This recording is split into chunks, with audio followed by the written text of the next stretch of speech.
Hello, welcome back to the little craft house. Today we're going to do another colour mix tutorial. We've got Christmas approaching super fast and I've got lots of ideas for polymer clay earrings, so I need some nice new Christmas colours. I thought I'd bring you along on my little mixing journey and we'll write down the recipes so that if you would like to replicate the colours, you can do that too. I'm going to use mainly Sculpey Primo and Sculpey Soufflé clays today. You can obviously replace these and use alternative brands. Colours will turn out slightly different, but I'm sure they'll still be gorgeous. As we are mainly doing Christmas colours today, our two main colours we're going to work with are Soufflé Jade and Primo, and we all know I struggle with this word. Where is it there? It's the, I'm going to say cayenne. So they are my two main colours that we're going to use today, and we've got a few other colours along the way, so I'll talk you through those ones as we go. But if you've seen my videos before with colour mixing, you'll know that the first step that we need to do is to portion out our clay evenly.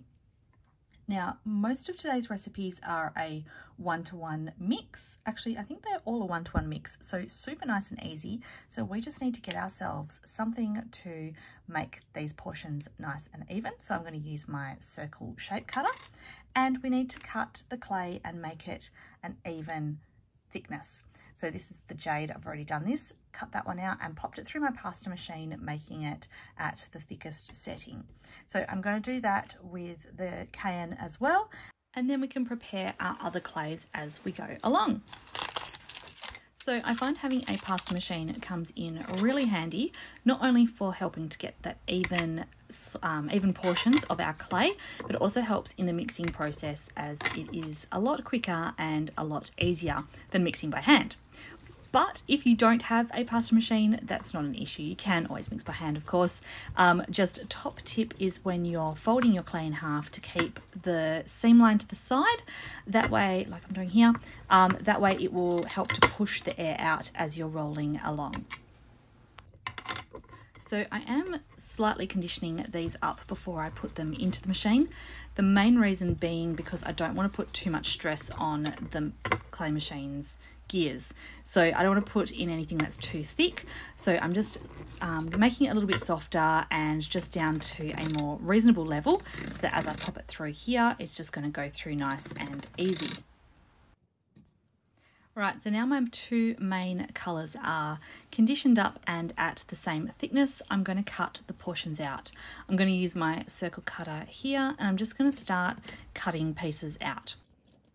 We're just going to do some small mixes today, and then later on, when I'm working out what I'm going to do with these colours, I'll make larger batches. I also don't want to have too much waste or too much leftover clay, so starting with small batches is always a good idea.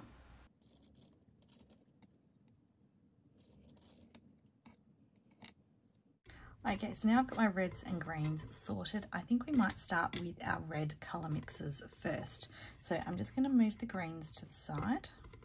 We'll come back to them. And we're just going to take one of our red. So at the moment, this is quite a dark colour. Yeah, you could definitely use it for Christmas, but it doesn't scream Christmas. So we are going to add one portion of fluoro pink to it. So that has been rolled out, ready to go. Let's just cut that portion. And I'm going to mix the two of these together. So I'm going to mix them by popping them on top of each other and then just putting it through the pasta machine, and keep going until it is nicely blended. Right, so I counted how many times I popped it through the machine here, and it was a total of 15 times. So each time I will fold in half, and making sure that that fold line is on the side. Sometimes I'll fold both ends into the middle so that I have two seam lines along the sides, and that helps to mix up any of the colour that's kind of avoiding the mix by being on the end. There we go. So that is a much nicer Christmas red colour. You can see how much brighter it is than the original colour. So we're going to get one of our cards, our recipe cards, and I'm going to write down my recipe on the card.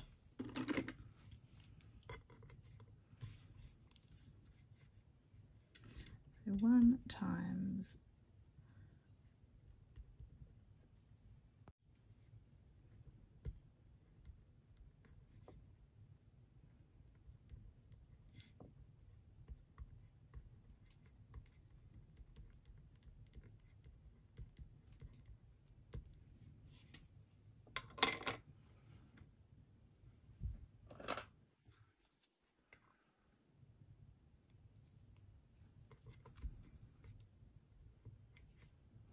And what I'll do afterwards is bake up this little sample, and then that way I can stick it on permanently. I'll probably pop a piece on that side. I might make the sample a little bit bigger actually. But I can either do it on that side or stick it on there. Actually, I might just keep it on the top there. I will pull it off, bake it, and then super glue it on afterwards. And the benefit to baking up my little sample piece and then gluing it on is that if there is any colour changing that happens during the baking process, when I need the colours again, I refer back to my card and I can see what it actually looks like once it's been baked. Because some colours do like to change colour in the oven. Most stay pretty much the same, but some do change. So it is good to have on record what colour it will actually look like once it's been baked. Okay, our next colour, again, 1 portion of the cayenne red, and we're going to mix it with some souffle ivory. So I've got a nice big block of ivory here. So it's going to cut some of this off, and we need 1 full portion as well. So we'll just chop it and roll it out.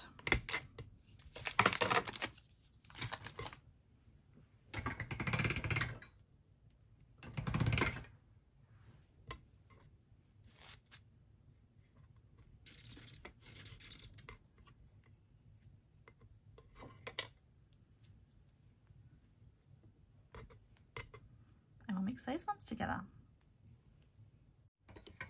So I've left my setting at the thicker setting, but if you want, you can make it down to the thinner setting, and that also helps to break the colours down and mix it a little bit faster.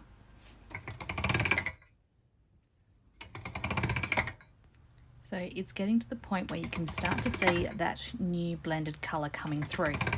Now, just a moment ago, I mentioned about doing the 3-way fold, and when some of the colour avoids being mixed. You can see with this here that there's some of that ivory that's just not mixing in properly because it's just being pushed to the edge. So in a second I did the 3-way, and then that way when I fold it in half it's going to start mixing in. There we go, now it's into the middle to mix properly.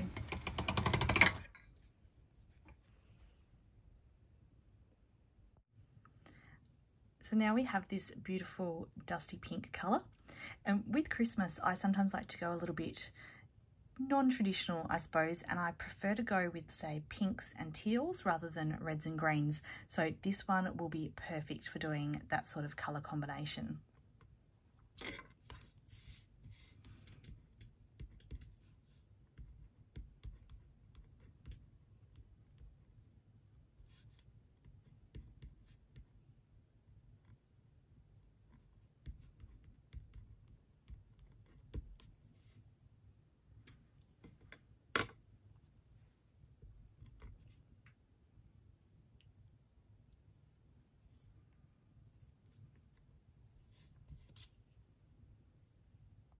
And of course, you can't have Christmas without a little bit of sparkle. So we're going to add the 1 portion of cayenne to 1 portion of white gold glitter.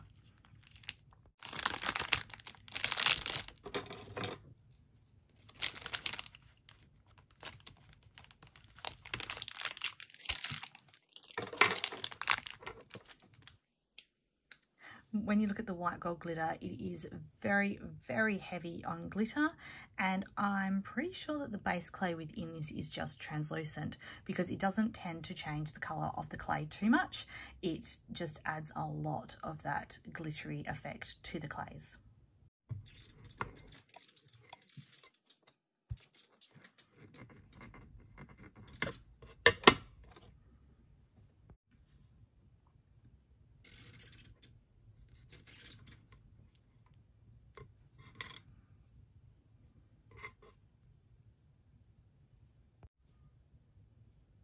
look at all that glitter, beautiful. Now, if you didn't want it quite as glittery, obviously you could just change the ratio to being either a half or a quarter of glitter, depending on how sparkly you would like it.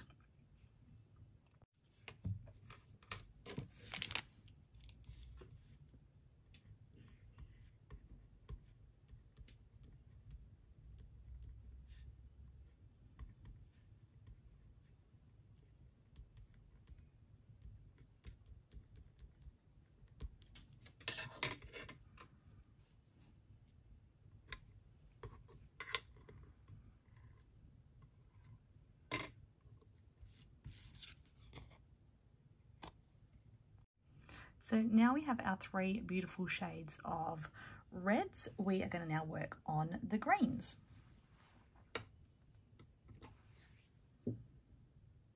So our first colour combination, we're going to use 2 of the Soufflé Jade, and we're going to do 1 portion of Burnt Umber.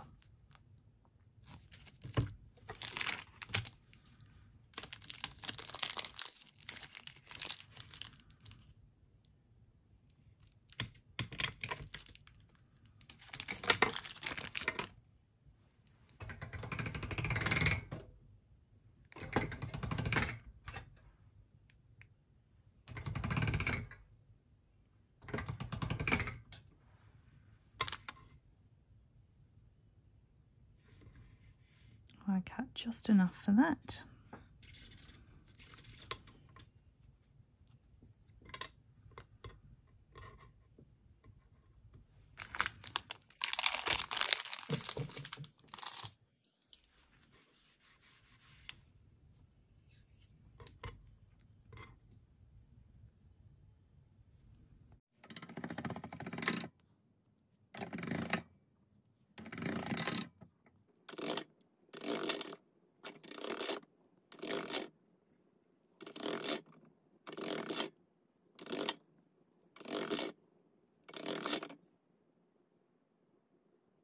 So that is just such a beautiful dark green colour.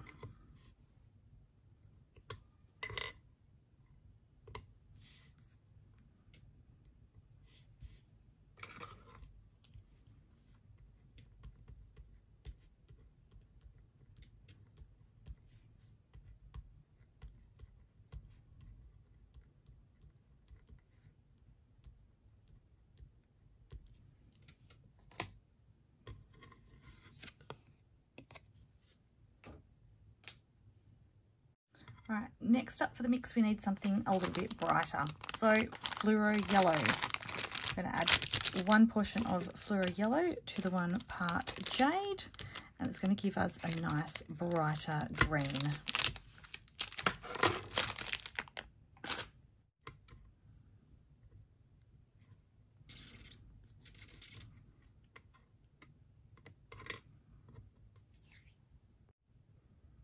There we go. Now, looking at it now, I think it actually looks quite similar to the Soufflé Shamrock. I don't have any Shamrock here to compare it to though, but I'm going to say it's very similar to that. It's beautiful, nice and bright, and it's going to go really well with some of those reds and pinks too.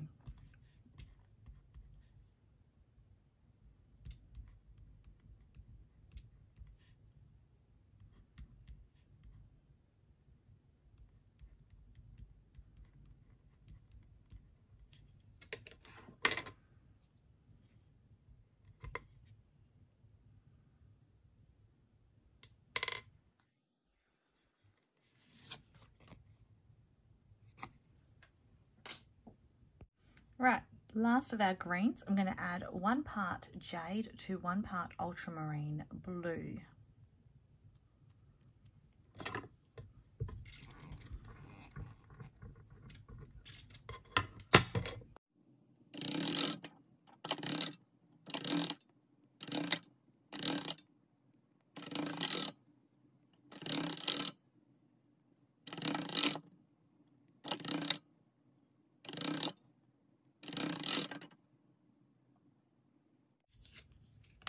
Okay, so the camera isn't really picking up the true colour of this one.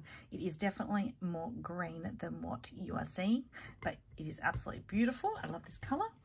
And it's going to work really well with some pinks and maybe some golds as an alternative to the traditional Christmas colours.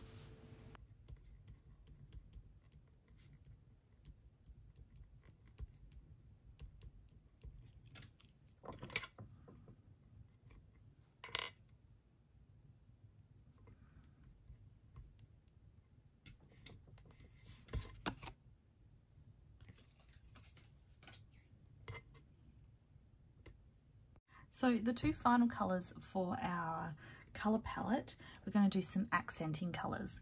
So Primo Gold by itself is absolutely beautiful and it has that really nice shimmer to it. This will work perfectly alongside of those other colours, but I am just going to blend it with a fluoro yellow just to give it a slight more, I suppose, muted colour, so it's not quite so golden. This wouldn't replace using the gold. I would probably use this along with gold as well. So I'm going to mix these two colours together first. I'm also going to mix a white gold glitter. So with the white gold glitter and white, I'm going to mix these as well. Now I was going to do this one as a 1-to-1 mix, but I did the other one as a 1-to-1. So I think I might do this as a 1-to-1.5. And that'll just show you the difference of using a little bit less glitter. So because we're using a symmetrical shape, it makes it a lot easier to cut in half. Be even easier if it had corners like a square, but I'm just going to use I like using the circle. So I'm going to mix this together to make the white gold glitter, minus that little bit of yellow, and I'm going to mix these ones together to make the different golds. Okay, so I guess the gold and yellow mixture is a little bit more of a mustardy colour, but I really like it. It looks good, and as I said, it will not replace using the solid gold. I would always use that one as well. And then the white plus white gold glitter, I don't know if you can't really see can you see the glitter in that? It definitely has a little bit of a sparkle. I could have added the full one, and it would definitely be a lot more sparkly, but this is quite pretty. It also gives a bit of granite feel as well, even though it's more, oh there you go, you can see better there. It's more sparkle than what the granite would obviously be. But yeah, so there's our two contrasting colours. So you'll notice as I write down the recipes today, I'm writing an S for soufflé or a P for primo. That's just to remind me of which brand clay that I am using. Today's colour palette is a very textural one by having both the glitters in them, or the two with glitters, but also using the soufflé. It gives it that really nice matte suede-like effect, and then the Primo ones are obviously a little bit more shiny. So overall, it's a really nice colour palette that will create a nice textural effect as well if they're all used together.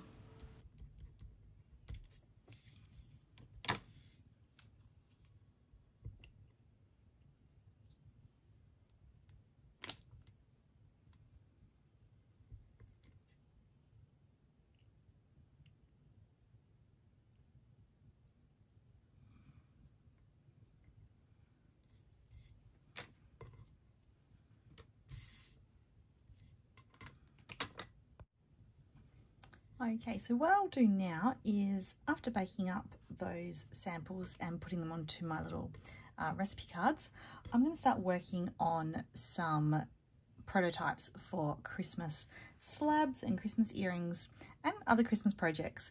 And then I will make up some more batches of these colours according to what I need. So I hope you guys have enjoyed working with me today, coming up with these colours. I look forward to creating Christmas things every year, so I'm really excited about having these colours to now work with.